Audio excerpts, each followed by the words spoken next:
About Daniel Jeremiah, NFL Network's draft analyst.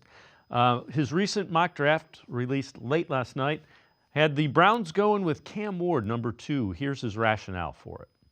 Having scouted in that division for a couple different teams, we always wanted guys who were, real rugged and strong. It's a physical division.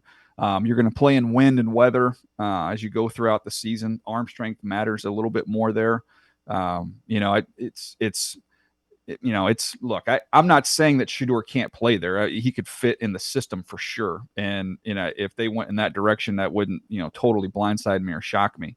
I just know from being in that division and talking to people inside that division, that's something that carries a little more weight than maybe in other spots. So I just liked his ability.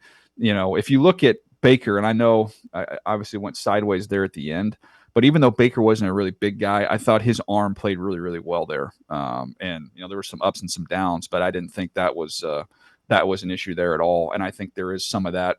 With Cam Ward, he's just got a real live arm. So that's why I like that fit. And the other thing, Spencer, he said he had him ranked even with Bo Nix if you looked at the last 2. So you could probably talk me into Cam Ward.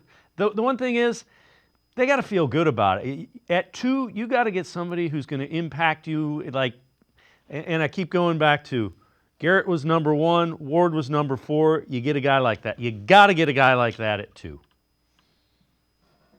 I also think the weather thing is interesting because we know what's coming down the pike for the Browns, right? And I understand it's still 4 years away that they're going to have this dome, but if you're drafting a quarterback at 2, I would assume the Browns are envisioning he is their Patrick Mahomes, their Josh Allen, their Lamar Jackson. Like it's somebody who's going to be here for a long period of time. And so, yeah, like throwing in the weather and the elements, like that's going to matter for a few years. But at some point when they're playing most of their games in a dome, that won't necessarily be as big of a factor. So I don't know how much that'll factor in the decision for the Browns in this draft specifically, if that's kind of where their head's at with it anyway. But I see his point. And I do think, as you alluded to, I as I've watched these guys and as I've read more about like what even some of the real experts say about them, because I'm by no means like I don't have a scouting background. I've kind of had to learn this stuff on my own.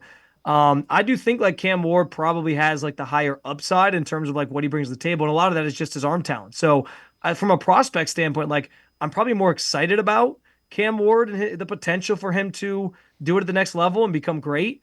But I do think Shador actually fits the Browns better from a standpoint of the offense that Kevin Stefanski runs, rhythm and timing, very accurate quarterback. And I know that there's some concerns about his arm strength, but I think he's also shown at times that he can make some of the big time throws and get the ball to, from one hash to the opposite side of the field.